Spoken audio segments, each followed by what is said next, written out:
नमस्ते दोस्तों। क्या आपने कभी ऐसा बगीचा देखा है जिसमें फूल कम और पत्थर ज्यादा हों? और सोचिए, अगर आप किसी फूल पर खड़े हों और आपको पता ही ना चले। दोस्तों, आज हम कक्षा 8 की एक बहुत ही मजेदार और हास्यपूर्ण कविता पढ़ने जा रहे हैं, अ कॉन्क्रीट एग्जाम्पल, जिसे रेजिनाल्ड आर्किल ने लिखा है। दोस्तों, रेजिनाल्ड आर्किल एक प्रसिद्ध अंग्रेजी लेखक और कवि थे।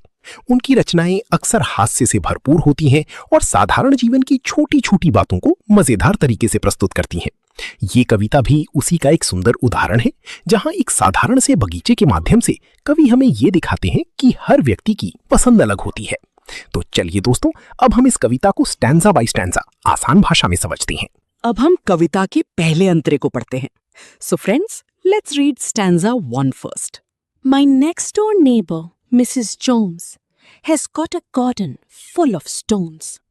A crazy path, a lily pond, a rockery, and just beyond, a sundial with a strange device, which Mrs. Jones thinks rather nice.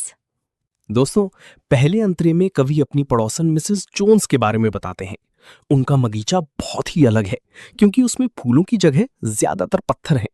वहां एक टेढ़ा मेढ़ा रास्ता है, एक लिली पॉन्ड है, एक रॉकरी है और एक सनडायल भी है। ये सनडायल थोड़ा अजीब दिखता है, लेकिन मिसेस जोन्स को वो बहुत पसंद है। इससे हमें ये समझ में आता है कि उनकी पसंद आम लोगों से अलग है और वे अलग तरह की चीजों में सुंदरता देखती हैं। अब हम कविता के सेकंड स्टैंजा को पढ़ते हैं। So friends, let's read stanza 2. My next door neighbor, Mrs. Jones, puts little plants between the stones. They are so delicate and small. They don't mean anything at all. I can't think how she gets them in unless she plants them with a pin. अब दोस्तों, दूसरे अंतरे में कवि बताते हैं कि Mrs Jones पत्थरों के बीच बहुत छोटे छोटे पौधे लगाती हैं।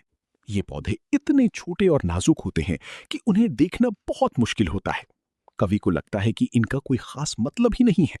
फिर वे मजाक करते हुए कहते हैं कि शायद मिसेस जोन्स इन्हें सुई यानी पिन से लगाती होंगी, क्योंकि ये इतने छोटे हैं। अब हम कविता के थर्ड स्टांजा को पढ़ते हैं। So friends, let's read stanza 3. My next door neighbor, Mrs. Jones, once asked me round to see her stones. We stood and talked about a flower for quite a quarter of an hour. Where is this lovely thing? I cried.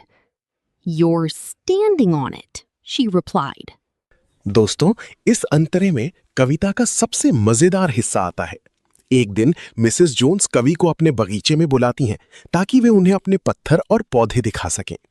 दोनों एक छोटे से फूल के बारे में लगभग 15 minute तक बात करते रहते हैं। कवि उस फूल को ढूंढने की बहुत कोशिश करते हैं, लेकिन उन्हें वो कहीं दिखाई नहीं देता। आखिरकार कवि हैरान होकर पूछते हैं, ये सुंदर फूल कहाँ है? तब मिसेस जोन्स मुस्कुराकर जवाब देती हैं, तुम उसी पर खड़े हो। दोस्तों, ये सुनकर हमें हंसी आती है, क्योंकि फूल इतना छोटा था कि कवि उसे देख ही नहीं पाए और अनजाने में उसी पर खड़े हो गए। इस अंतरे के माध्यम से कवि हास्य पैदा करते हैं और ये दिखाते हैं कि हर व्यक्ति की सुंदरता को देखने की नजर अलग होती है। दोस्तों, आज हमने अ कॉन्क्रीट एग्जाम्पल कविता को बहुत ही आसान और मजेदार तरीके से समझा। ये कविता हमें सिखाती है कि सुंदरता केवल बड़ी और चमकदार चीजों में ही नहीं होती, बल्कि छोटी छोटी और साधारण चीजों में भी छिपी हो सकती है। हर व्यक्ति की सोच, पसंद और सुंदरता को देखने का नजरिया अलग होता है। कवि ने हास्य और मजेदार घटनाओं के माध्यम से हमें एक गहरा संदेश दिया है कि हमें दूसरों की पसंद और विचारों का सम्मान करना चाहिए। दोस्तों, इस कविता का सबसे मजेदार हिस्सा वो था जब कवि जिस फूल को ढूंढ रहे थे उसी पर खड़े थे। यही बात इस कविता को रोचक, हास्यपूर्ण और यादगार बनाती है। अगर आपको ये एक्सप्लेनेशन पसंद आया हो तो इसे जरूर शेयर कीजिए और बताइए कि आपको कविता का कौन सा हिस्सा सबसे ज्यादा अच्छा लगा। और ऐसे ही आसान, मजेदार और इंटरेस्टिंग तरीके से इंग्लिश लिटरेचर सीखने के लिए जुड़े रहिए bookshop.in। धन्यवाद दोस्तों।